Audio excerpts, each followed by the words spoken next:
好人有好报，我死后竟成为第19层无间地狱长。原以为当官就是点个卯，喝喝茶，打打牌，没事的时候谈谈诗和远方，有事的时候有人拍马屁，有人送冥币。谁成想，这19层地狱压根就是个养鬼的地方。诗和远方是没有的，马屁和冥币更别想了，只有持续不断的麻烦。怪不得让我来这里当狱长呢，这是欺负我初来乍到，把我当成大冤种了呀！不行，为了我的诗和远方，我要辞官。大人，不好了，黄巢和李隆基又打起来了。刚处理了一起内斗，回到狱衙，屁股还没有坐稳，一个鬼差就从外面急匆匆跑进来禀报。哎，真是一波刚平一波又起，老子还没喝口茶缓缓神。这官当得真他妈憋屈！掰掰手指，这已经是今天的第6起内斗了。他妈的，还敢打！看来是把我下的谕令当成耳旁风了。狱长不发威，你把老子当摆设呢？刻不容缓，我立即带着鬼差赶到了现场。两群人正打得难解难分，地上已有不少残肢断臂。真他妈不人道，不，真他妈不尊重鬼的生存权！把他们都拿下！胆敢反抗者就地正法！我拿出了当官的派头和威严，虽然内心着实有点忐忑，但纸老虎那也是老虎呀。领命之后，鬼差上前把黄巢和李隆基被押解了过来。怎么回事？狱长大人，此贼欺朕太甚，明目张胆的就去抢朕的爱妃。李隆基满脸愤怒，仍欲上前与黄巢厮打。可有此事？我看向黄巢，我与李唐之仇不共戴天，有我无他。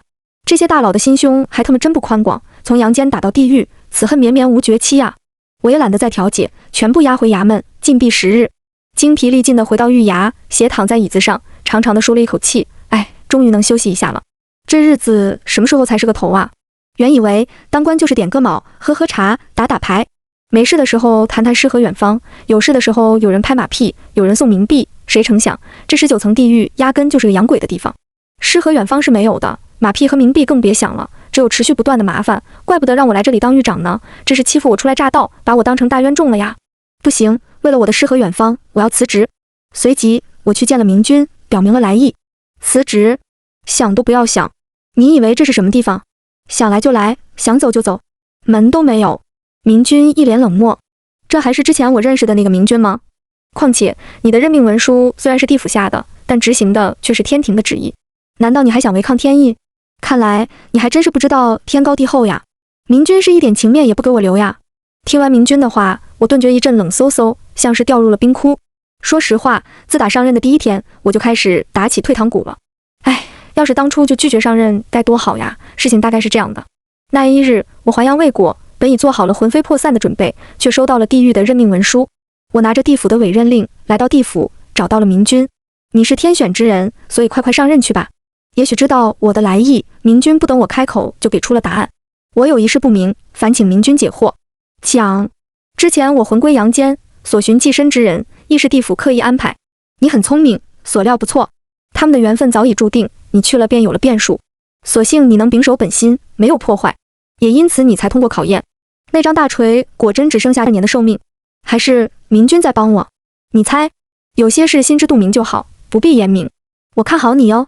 明君倒还是个随和的上司，见我还是一脸忧色，接着说：张大锤此人心怀善念，乐善好施，乃是长命百岁之人，你自不必牵挂，快快上任去吧。听了明君的话，我便了无牵挂，然后就两眼一抹黑的上任了。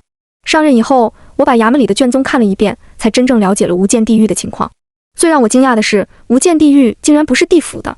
众所周知，地狱只有18层。地府内部虽把无间地狱叫做19层，它却并不属于地狱序列，而是天庭直属的，只不过委托地府管理。这里是天庭专门用来流放那些生前杀孽深重之人的地方。且不说外面流放的那些大佬，单是衙门牢房里不时传出的阵阵哀嚎，就惹得人心烦意乱。不管你生前是什么身份，进来了就不死不灭，不能投胎，还要在伐魂阵的作用下一遍一遍经历内心最恐惧的事情。无间地狱很大，流放的鬼魂也很多。最特殊的当属那群大佬了，比如白起、嬴政、项羽、曹操、黄巢、铁木真、忽必烈、张献忠、多尔衮这些大佬，生前要么是皇帝、将军，要么是枭雄、霸主，最不济的还是农民起义军的首领。大佬毕竟是大佬，即使到了地狱，一个个都是爱折腾的主。他们都在这里发展自己的势力，都有自己的地盘，整日不是打打杀杀，就是抢地盘、抢小鬼。之前一任接一任的狱长都躺平了，在这里你愿干啥就干啥，没人愿管，也没人敢管。但混吃等死、躺平摸鱼，就不是我这样新时代的热血青年能做出来的事情。既然我这个大鸭子已经上架了，那拼尽全力也得在架子上站稳了。说不定哪天干出了业绩，也能到天庭里当个官呢。念及此，我心中顿时充满豪情壮志。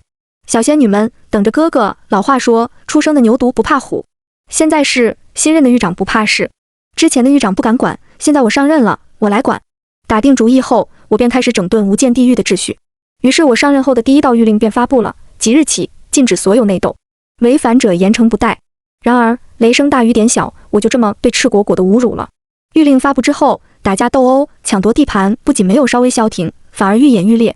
大佬们该斗的还是斗，该抢地盘抢鬼魂的依旧还在抢地盘抢鬼魂。好歹我也是地府的中层领导了，他们真是太拿狱长不当干部了。特么是可忍，孰不可忍？孰可忍，大也不可忍。你们这些大佬不是吃素的，可老子也不是被吓大的。为了维护我地狱长仅剩的一丝颜面，我开始动真格的了。于是便有了开头的一幕，而其他的大佬见状也收敛了一些。从地府回到地狱衙门，坐在书案后，我一声长叹，悔不当初。这下完了，官没辞成，还得罪大领导了。此时我已经泄了气，之前的满腔抱负、豪情壮志早就跑到九霄云外了。唉，我是一刻也不想在这里待下去了。忽然我灵光一闪，有了主意。想我堂堂七尺男鬼，还能被尿给憋死？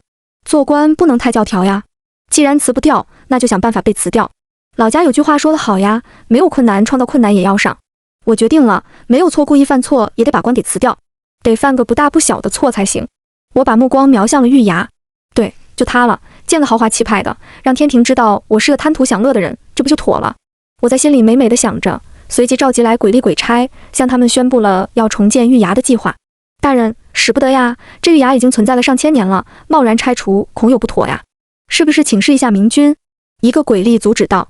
咱们的狱衙破旧一点也就算了，咱也不要求它古色古香，但起码住着的舒服吧。等建好了新的，大家在这破旧的狱衙里办公也都能舒服。而且外面的世界在发展，咱们地狱也得与时俱进不是？这点小事就不要麻烦明君了，就这么定了。说干就干，我先给大锤托了梦，让他给我烧纸，提供充足的经费，顺便再帮我私人定制一批洋房小楼的基建材料。首富兄弟就是给力，第二天便给我捎来了大笔冥币定制的洋房别墅材料。资金有了，材料有了，然则大兴土木不提升改造工程还得需要充足的劳动力。于是我便召集鬼差发了通告，招募来一些流放的小鬼，直接把衙门给拆了。眼看着破旧的衙门从破破旧旧到被拆得一干二净，心里那个舒坦啊！正在憧憬新衙门建成后的气派样子时，便瞧着前方一身着官服的鬼屁颠的跑来。瞧着咋这么眼熟呢？直到那人走近了，才发现是明君。我才刚刚重建狱衙，明君怎么就来了？难不成是身边有奸细？明君大人也于百忙之中瞧瞧施工进度吗？下官真是有失远迎啊！我一脸谄笑地迎了上去，却见明君看到衙门只剩下一片光秃秃的地面的时候，直接瘫坐在了地上。完了，全都完了！难道是工程太过震撼，明君太过震惊激动了？明君还没完呢，等新办公楼起来，绝对给咱地狱长脸！我忙扶起还在地上瘫坐的明君，不就是建造的奢华了点吗？明君大人咋这么没见过世面呢？明君，你这是怎么了？我赶紧上前扶起明君后，关切地询问他。明君抬起颤巍巍的手，指了指衙门之前所在的地方，是你叫他们把衙门给拆了？对呀，属下看着这衙门太破旧了，有损我们地府的形象，打算改建一个新的衙门。反正真话是不能给他说的。混账东西，你明君竟然激动得说不出话来了。你可真是我祖宗啊！明君的手竟不自然地颤抖起来。明君大人，此话从何说起啊？难不成咱们前世也有因果？回顾过往，明君确实待我不薄，还给我学摸了个官当，要说我俩没关系，我自己都不相信。别说这些混账话，你可知你闯下大祸了？我心中一喜，我不就是为了闯祸才拆的吗？看来有效果，我已经在心里憧憬被罢官后的清闲日子了。我克制住喜悦的心情，拱手向明君行了个礼，属下不知，请明君明示。你可知这19层地狱里面流放的这些魂魄，为什么不死不灭，不能投胎，还老老实实在这里接受惩罚？属下知道，因为有伐魂阵呀。哼，但凡阵法都有阵眼，那你可知伐魂阵之阵眼为何物？明君怒气冲冲，两眼瞪着我，我的心里咯噔一声，难不成是衙门？不会是这衙门吧？我依然心存侥幸，就是衙门。我傻在了那里。明君说的没错，这下全都完了。伐魂阵乃是中武至圣仙尊诸葛孔明先生用了749天时间才做成的，有大阵在才能困住那些魂魄，让他们老老实实的接受惩罚。而且这狱衙便是伐魂阵威力最厉害的地方，这才让那些鬼魂有所忌惮，不敢随意踏足。你说你官没当几天，祸闯的倒是不小，知道自己这次是真的闯了大祸，我心中焦急万分，敢问明君可有补救之法？我怎么知道呀？明君大人都没了主意，看来这次真是荒唐至极呀！思及此，我赶忙跪拜在地，求明君救我。你呀？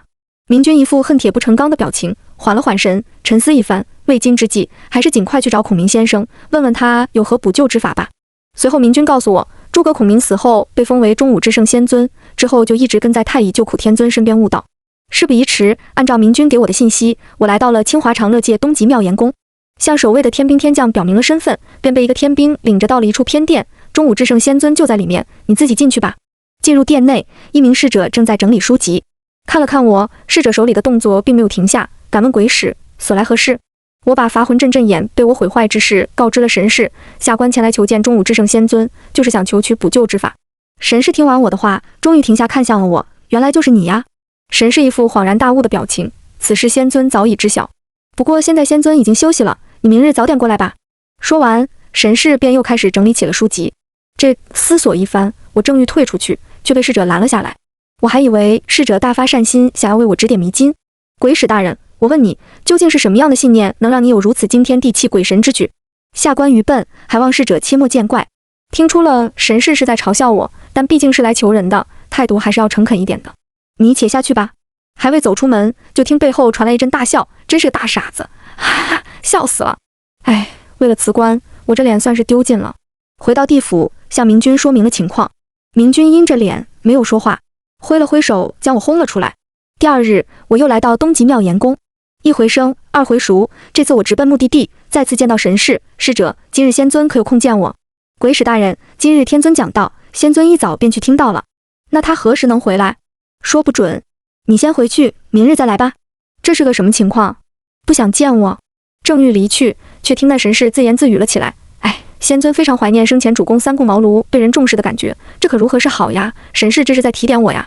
看来是想让我也学学那刘玄德三顾茅庐。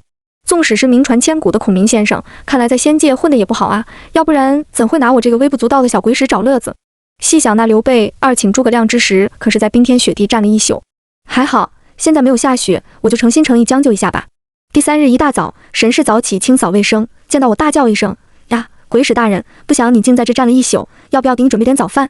可能是可怜我一夜未睡，神士竟热情了许多。多谢神士关心。仙尊昨日可回来了？回来了，为了不打扰鬼使的诚心诚意，仙尊并未见鬼使。仙尊大概还要半个时辰才起床。那好，我在这里等着。半个时辰之后，孔明先生终于睡醒了。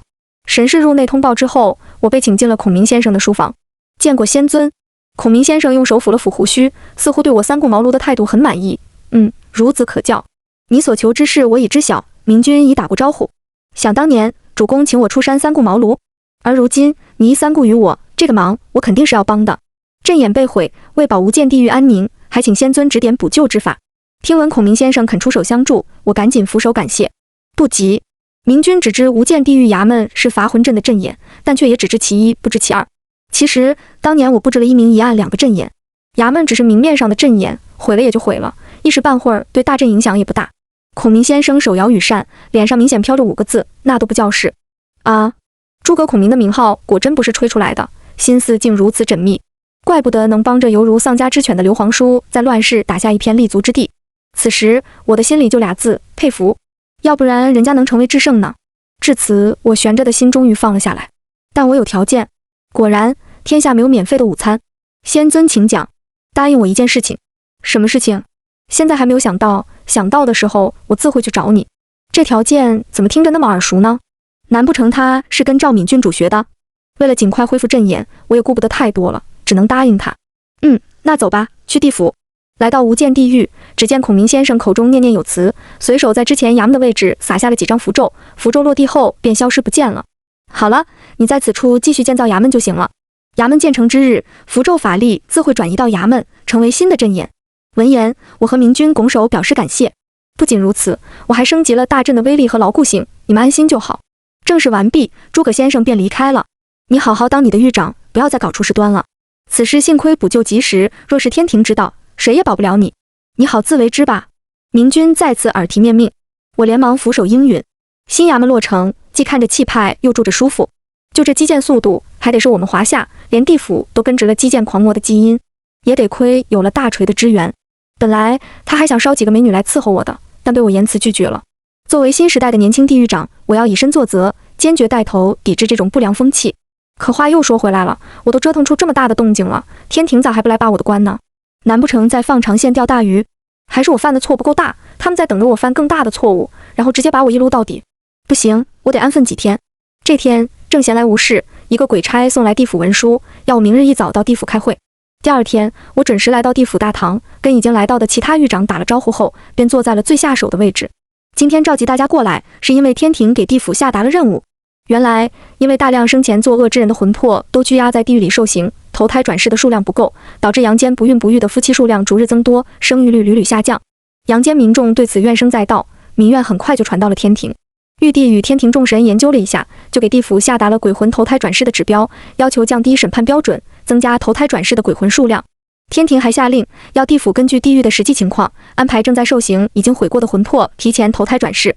分解给我们19层地狱的指标，却只有1万名，原因就是我们地狱的鬼魂生前杀孽深重，不配在世为人。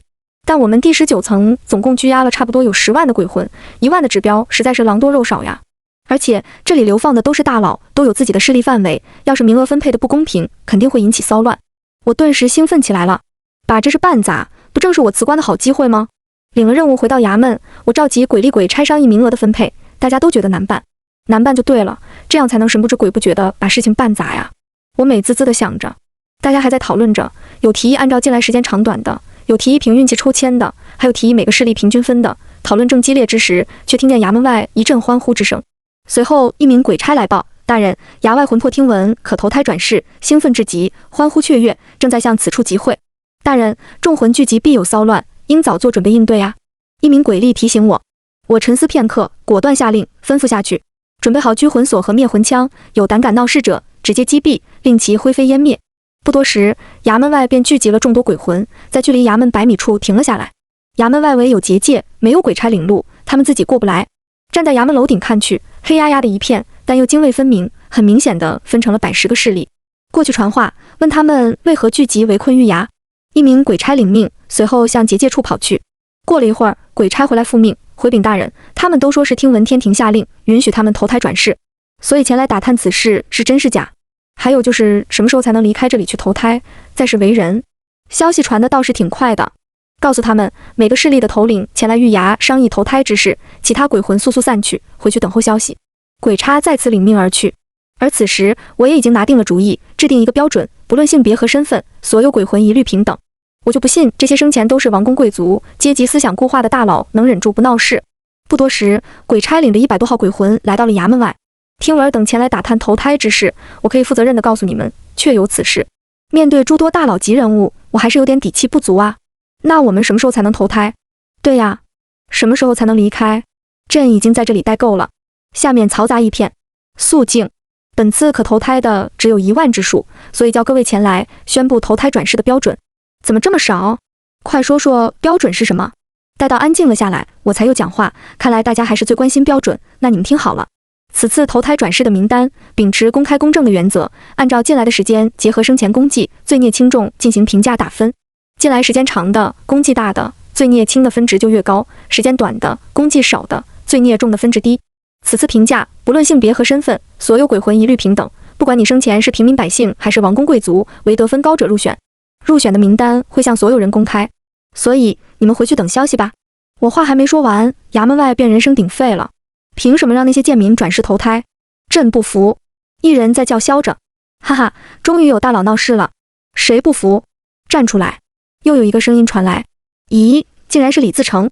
只见一个书生模样的鬼魂站了出来，竟是大明英宗朱祁镇。你为何不服？朕乃是真命天子，虽身陷无间地狱，但总比那些贱民高贵了许多。朱祁镇自觉身份高贵，很看不起平民百姓。若是贱民得分高，岂不是他们能转世投胎，朕还要继续在这里受罚？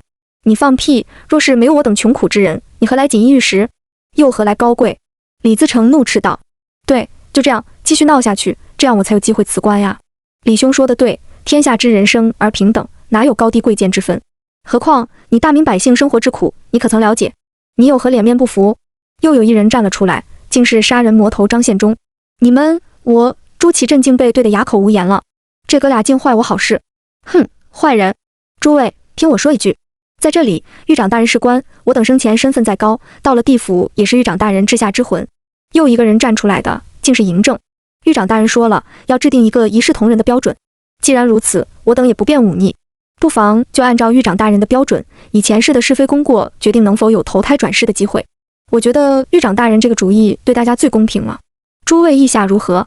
如此甚好。曹操竟然也赞同了。同意。大多数大佬都同意了，而那些开始不同意的，见大家都同意，也没了意见。狱长大人，我等都同意了，还请大人尽快拿出章程，确定名单吧。嬴政抬头冲我说道。完了，偷鸡不成蚀把米，又被人将军了。哎，既然话都说出口了，那就干吧。众人散去之后，我便着手安排评价打分之事，秉着要么不做，做就做最好的原则，我制定了打分标准，采用了3人评分制，每一项指标去掉3人中的最高分最低分，只取中间分。虽然保证了公平公正，工作量却大了3倍。哎，没办法呀，谁让咱是新时代培养出的优秀青年呢？随后的一段时间里，各大佬纷纷安排人来见我，向我示好，并带来了贵重礼品。这下马屁、冥币倒是都有了，可这也无法动摇我辞官的决心。于是，在看到那些礼物时，我两眼又开始放光了。这不就是我贪污受贿被罢官的证据吗？于是，来的人我都见了，礼品也是来者不拒。不过，随手就将其全都作为加班的奖金分给了下去。毕竟，鬼力鬼差加班加点也挺辛苦的。地府派人来催，其他地狱已经完成任务了，让我抓紧。我也不着急，反正干不好把我给免了，正合我意。何况想快也快不起来啊。又忙了几日，名单终于出来了。名单公布出去之后，我又紧锣密鼓地走程序，安排那些鬼魂投胎为人。毕竟这也是给自己积德行善的事情。幸好有一半的大佬杀孽虽重，但功绩也大，加上进来时间够长，也进了名单，也没引起什么骚乱。就在我以为能顺利完成任务，可以好好松口气，却听鬼差来报，大人，有人不愿投胎转世，还阻挠手下人投胎。哟呵，竟然还有不愿投胎的。何人？管仲。他为何不愿投胎？他说他已经来这里很久了，已经习惯这里的生活了，不愿离去。心中不免有些疑惑，我决定去会会他。鬼差带我来到了管仲居住之处，是一座装饰豪华的小楼。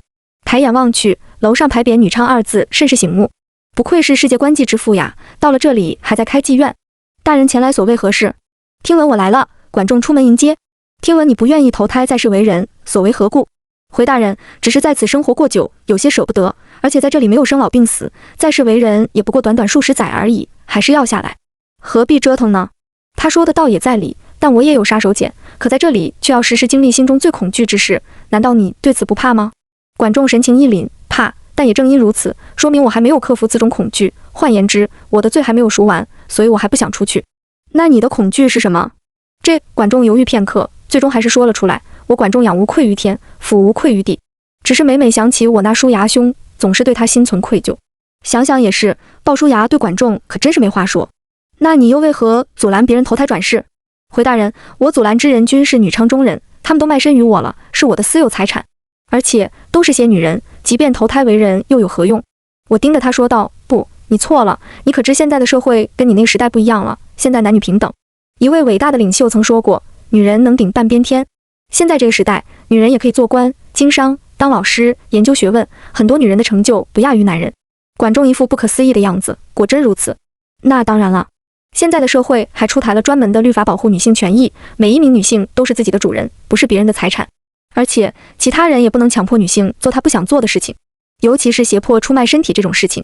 看来我得上书明君大人，得好好发展一下19楼乃至地狱的民权事业，在这里所有鬼魂理应都是平等的。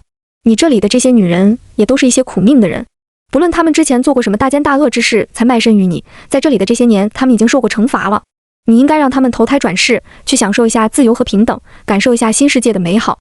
管仲没有再说话，貌似是在思考。刚才你说你愧对鲍叔牙，但我也了解了一下，鲍叔牙已经投胎转世5世为人了，难道你就不想去人间再见见他吗？我继续劝导他。听到我说鲍叔牙的事情，管仲浑浊的眼中瞬间多了一分神采。有戏，我真的能再见到他吗？你俩前世的缘分甚深，再次为人必定会再相见，只是你们谁也不会记得谁，谁也不会记起前世之事了。毕竟你们前世的因果已然消弭，彼此两不相欠了。我去投胎。管仲没有丝毫犹豫，鲍叔牙对他来说太重要了。我想去看看现在的世界，我还想去再见一见叔牙兄。他又指了指那些女人，我也不会再阻止他们了，以后他们都自由了。那些女人也听到了我们的谈话，顿时一阵欢呼雀跃。又处理了一件大事，顿时心情舒畅许多。嘱咐好鬼差尽快送管仲和那些女人前去投胎，我便回了玉崖。刚进大门，鬼差便前来禀报：大人，中午至圣仙尊来了，正在大堂等你。孔明先生，他怎么来了？先生今日因何而来呀？难道你忘了曾答应过我一个条件了吗？晚辈记得。想必仙尊已经想到条件了。听闻天庭下令，要你们释放一些鬼魂，让他们去投胎转世。是的，前几天已经定住名单了，而且也已经把入选的名单公布出去了。仙尊是有熟人在这里吗？难不成孔明先生有亲戚朋友在这里，想让我照顾一下，让其投胎转世？若是照顾一下，难免影响公平公正；但若不照顾，那岂不就是食言了？哎，算了，看在他帮忙重新设置阵眼的份上，我就想想办法把人弄出去吧。对，一个很熟的人。哦，是谁？曹孟德。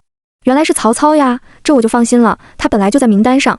仙尊，曹操已经在名单上了，不用我特殊照顾就可以去投胎转世的。不，我的意思是，不要让他投胎转世。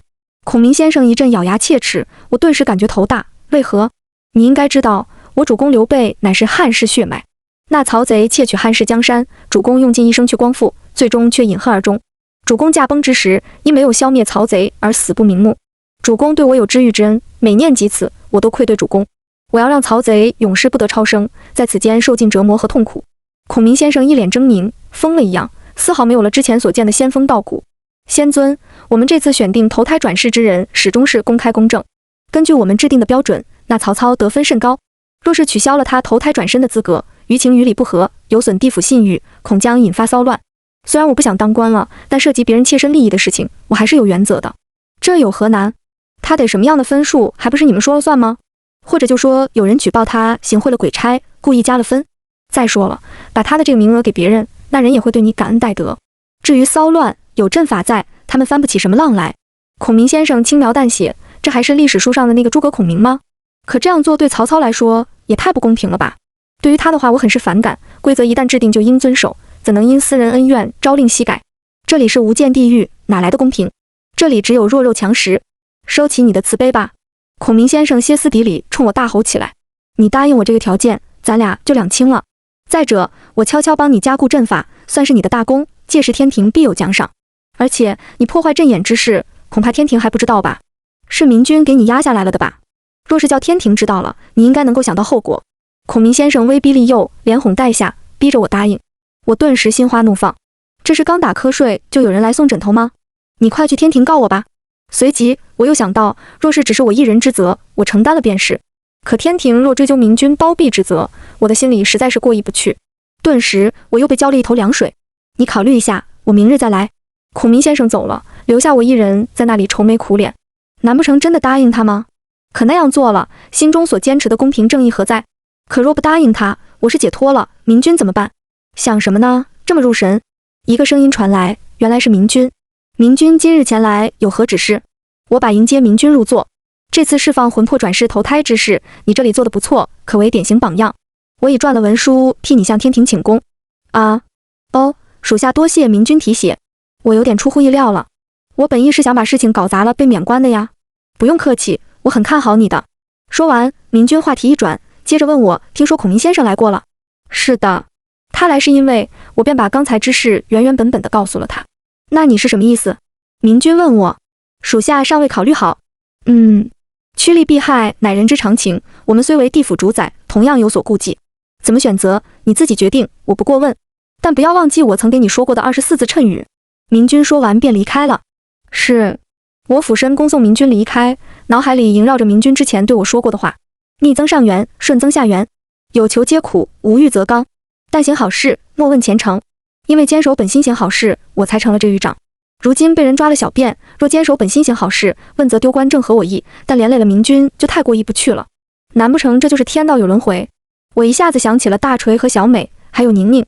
我知道自己的选择了，而且我还要变被动为主动。怕夜长梦多，我立即安排人送曹操去投胎转世了。我连夜写了报告，向地府和天庭主动承认了自己破坏阵眼的过失，并表示愿意一力承担罪责。第二日，孔明先生来了，听闻我已经让曹操投胎转世了，怒气冲冲地离开了。你就等着天庭的惩罚吧。如果真的被撸了，也算是达成所愿了，只是不要连累明君就好。在其未谋其政，我没再多想此事，一门心思督促鬼差们把所有入选的鬼魂都送去转世投胎。送走最后一个鬼魂后，我长长的舒了一口气，一股成就感油然而生。在忐忑等待之中，明君带着天庭谕旨来了。玉帝敕令无间地狱长毁坏伐魂阵阵眼，其罪当诛，念其无意为之，且在鬼魂投胎转世任务中组织得当，赞誉较高，并能主动认罪认罚，特许功过相抵，免去其无间地狱长职务，去留由地府自行安排。终究是黄粱一梦呢。明君接着又拿出一份文书，地府令忘川河决堤，令尔即刻赴任地府河运总督，将功补过，修复忘川河堤，治理河道，以绝水患。我操，还能这样玩？